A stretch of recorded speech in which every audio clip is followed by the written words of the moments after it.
अरे रानू चिड़िया, ये लो मेरी तरफ से लाल रंग का मोहब्बत का फूल। ये मेरी मोहब्बत का गिफ्ट है। मैं तुमसे बहुत प्यार करता हूँ। अरे कालू, नहीं, मैं तो 3 बच्चों की माँ हूँ। तुम्हें तो पता है कि मेरे 3 बच्चे हैं, इसलिए मैं तुमसे मोहब्बत नहीं कर सकती। और तभी वहाँ दरख्त के पास गोरी कौवी खड़ी देखकर गोरी कौवी आगे बढ़ती है और झाड़ू के साथ कालू कौवे को मारने लगती है। अरे गोरी कौवी, बात तो सुनो। मैं तुम्हें बता रहा हूँ, 1 मिनट साइड पर तो आओ। और ये कहकर कालू कौवा गोरी की तरफ जोर से आंख मारता है। अरे गोरी, तुम घर चलो, मैं तुम्हें घर जाकर सारी बात बताता हूँ। मैंने तुम्हें अमीर बनाने का एक उपाय ढूंढा है। तुम मुझ पर भरोसा करो और घर जाओ। ये रानू चिड़िया बहुत अमीर पक्षी है और मैं इसे मोहब्बत का ढोंग देकर सारी जायदाद हथिया लूंगा और यूं तुम और मैं इस जंगल के सबसे अमीर पक्षी होंगे। रानू चिड़िया एक अनाथ चिड़िया थी। बचपन में जब रानू चिड़िया पैदा हुई तो बचपन में ही उसकी माँ गुजर गई। उसके बाद रानू चिड़िया अपनी खाला चिड़िया के घर रहने चली गई। मगर कुछ समय बाद खाला चिड़िया भी गुजर गई। तब से लेकर अब तक रानू चिड़िया एक अनाथ बनकर बड़ी हुई थी। कुछ समय के बाद रानू चिड़िया की शादी टोना के साथ हो जाती है, मगर एक तेज तूफान के कारण टोना भी मर जाता है और रानू अपनी 2 बेटियों और एक बेटे के साथ अकेली रहने लगती है। टोना बहुत अमीर पक्षी था और मरने से पहले टोना ने अपनी सारी जायदाद रानू चिड़िया के नाम कर दी थी, जिस कारण रानू बहुत अमीर पक्षी बन गई थी। रानू उसी जायदाद के सहारे अपनी दोनों बच्चियों और एक बेटे को पाल पोस कर बड़ा कर रही थी। उसी जंगल में कालू कौवा और गोरी कौवी के साथ रहता था। कालू कौवा एक बहुत दुष्ट और शातिर कौवा था और वो हमेशा मासूम पक्षियों को लूटता रहता था। एक दिन की बात है कि कालू कौवा जंगल में जा रहा था कि उसे रानू चिड़िया नजर आती है। कालू फौरन रानू चिड़िया का पीछा करता है। अरे चिड़िया, तुम तो बहुत सुंदर हो। तुम जैसी सुंदर चिड़िया मैंने आज तक नहीं देखी। तुम मुझे बहुत अच्छी लगी। मैं बिल्कुल अकेला हूँ। मैं आपको नहीं जानती, आप कौन हैं? और आपको ये पता होना चाहिए कि मेरे तो 3 बच्चे हैं और मेरे पति एक तेज तूफान के कारण मर गए थे। अरे कोई बात नहीं, तुम इतनी सुंदर हो कि मैंने आज तक इतनी सुंदर पक्षी अपनी जिंदगी में कभी नहीं देखी। और मेरा नाम कालू कौवा है। मैं इसी जंगल में अकेला रहता हूँ। रानू चिड़िया कालू कौवे के मुंह से अपनी तारीफ सुनकर बहुत खुश हो जाती है और वो शर्मा कर वहाँ से चली जाती है। और फिर कालू कौवा चिड़िया के जाने के बाद उसका पीछा करता है और उसका घर देख लेता है। और फिर अगले दिन सुबह सवेरे कालू अपने घर से निकलकर रानू चिड़िया के घर की ओर जाता है और उसके बाहर निकलने का इंतजार करता है। जैसे ही रानू चिड़िया अपने घर से जंगल की ओर भोजन के लिए जाती है, कालू कौवा उसके पीछे पीछे उड़ना शुरू हो जाता है। अरे ओ सुंदर चिड़िया, कैसी हो तुम? आज फिर तुम मुझे मिल गई। मुझे बताओ, तुम्हें क्या चाहिए? तुम्हारे लिए मैं भोजन ढूंढ कर लाता हूँ। तुम यहाँ पर आराम से बैठ जाओ। अरे नहीं कालू जी, आप खामखा क्यों तकलीफ करते हैं? मैं अपना भोजन खुद ही ढूंढ लूंगी। मगर कालू कौवा तो जबरदस्ती रानू चिड़िया को वहाँ बिठाकर चला जाता है और कुछ देर बाद ढेर सारा भोजन लेकर आ जाता है और रानू चिड़िया को दे देता है। और फिर हर रोज कालू कौवा और रानू चिड़िया मिलना शुरू हो जाते हैं। चिड़िया को कालू कौवे से मन ही मन में प्रेम होने लगता है, मगर रानू चिड़िया कभी कालू कौवे को ये बात नहीं बताती। एक दिन कालू कौवा मौका देखकर टोनी चिड़िया को कहता है, देखो रानू जी, तुम भी अकेली हो और मैं भी अकेला हूँ, तो क्यों ना हम मिलकर शादी कर लें।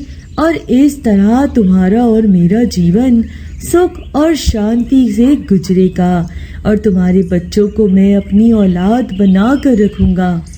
पहले तो ये बात सुनकर रानो चिड़िया बहुत खुश होती है, मगर अपने बच्चों के बारे में सोच कर कहती है, अरे कालू जी, आप बिल्कुल ठीक कह रहे हैं कि आप मुझसे प्रेम करते हैं, मगर आपको पता है कि मैं आपसे शादी नहीं कर सकती क्योंकि मेरे 3 बच्चे हैं और मुझे नहीं पता कि वो आपको अपने पिता के तौर पर कबूल करेंगे या नहीं।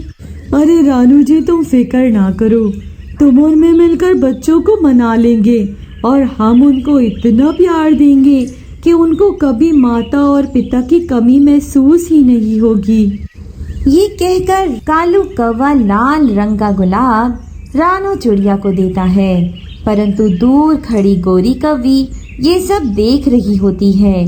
तभी गोरी कौवी आगे बढ़ती है और झाड़ू के साथ कालू कौवे को मारने लगती है। अरे गोरी, ये तुम क्या कर रही हो?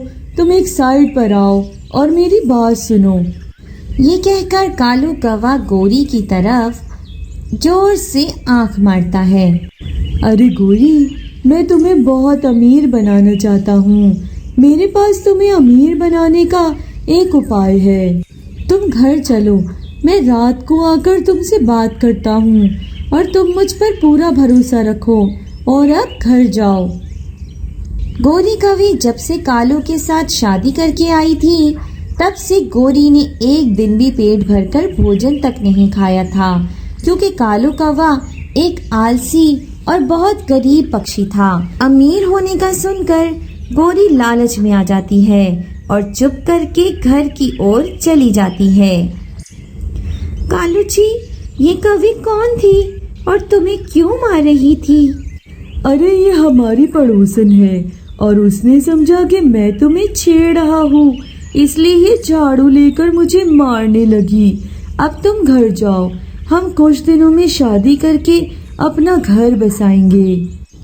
रात को कालू कौवा अपने घर चला जाता है। तभी गोरी कौवी उससे कहती है, हाँ कालू जी, आप मुझे पूरी बात बताओ।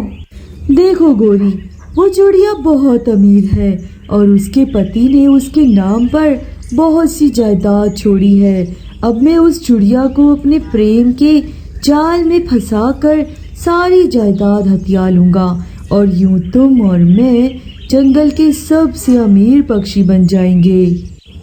परंतु उस चिड़िया के 3 बच्चे हैं। सबसे पहले मुझे उस चिड़िया से शादी करनी होगी और फिर उसके बाद उसके 3 बच्चों को ठिकाने लगाना होगा और इस तरह हम उस चिड़िया को मार डालेंगे और सारी जायदाद अपने नाम करवा लेंगे।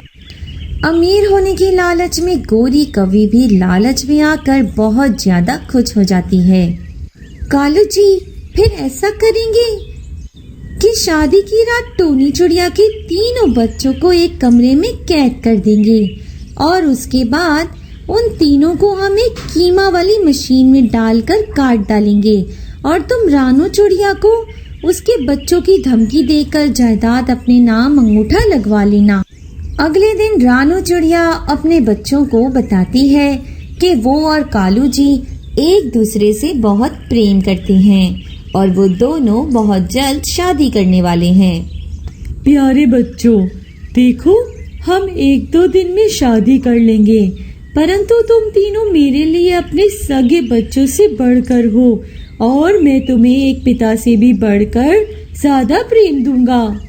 ये सुनकर पहले तो 3 बच्चे बहुत हैरान हो जाते हैं, फिर अपनी माँ की बात सुनकर मान जाते हैं और फिर अगले दिन शादी का मंडप तैयार हो जाता है। रानो चिड़िया दुल्हन के लिबास में शादी के मंडप में पहुंच जाती है, जहाँ पर एक तरफ गोरी कौवी और दूसरी तरफ रानो चिड़िया के 3 बच्चे बैठे होते हैं। और फिर कालू कौवा रानो चिड़िया के साथ शादी रचा लेता है और रानो चिड़िया के घर चला जाता है। रात में कालू कौवा रानो चिड़िया के पास जाता है। कालू कौवा कमरे का दरवाजा बंद कर देता है। अरे ओ रानो चिड़िया, तुम क्या समझ रही थी कि मैं तुमसे बहुत ज्यादा प्रेम करता हूँ? मैंने ये सब कुछ तुम्हारी जायदाद हथियाने के लिए किया है। दूसरे कमरे में मेरी पत्नी गोरी कौवी ने तुम्हारे तीनों बच्चों को कैद कर लिया है और वो उन्हें कीमा वाली मशीन में डालकर काट डालेगी। जल्दी से तुम अपनी जायदाद के कागजों पर दस्तखत करो और सारी जायदाद मेरे नाम कर दो। ये सुनकर टोनी चिड़िया जोर जोर से हंसने लगती है और तभी टोनी चिड़िया जोर से किसी को आवाज देती है। तभी वहाँ पर चाचा छमछम और उल्लू बदमाश गोरी कवि को पकड़कर ले आते हैं। कुछ दिन पहले चाचा छमछम ने मुझे तुम्हारे बारे में बताया था कि तुम एक आलसी और दुष्ट कवि हो, परंतु मैं फिर भी तुम पर एतबार कर रही थी, पर तुम तो एक लालची और धोखेबाज निकले। और तभी मैंने और चाचा छमछम ने मिलकर ये योजना बनाई और फिर उल्लू बदमाश और चाचा छमछम ने मिलकर तुम्हारी पत्नी को कैद कर लिया। परंतु मैंने तुमसे बहुत प्यार किया और तुमने मेरे प्यार का गला घोट दिया, इसलिए मैं तुम्हें कभी माफ नहीं करूंगी। और फिर रानो चिड़िया, उल्लू चाचा और चाचा छमछम मिलकर कालू कौवे और गोरी कवि को एक भयंकर गुफा में सारी उम्र के लिए कैद कर देते हैं।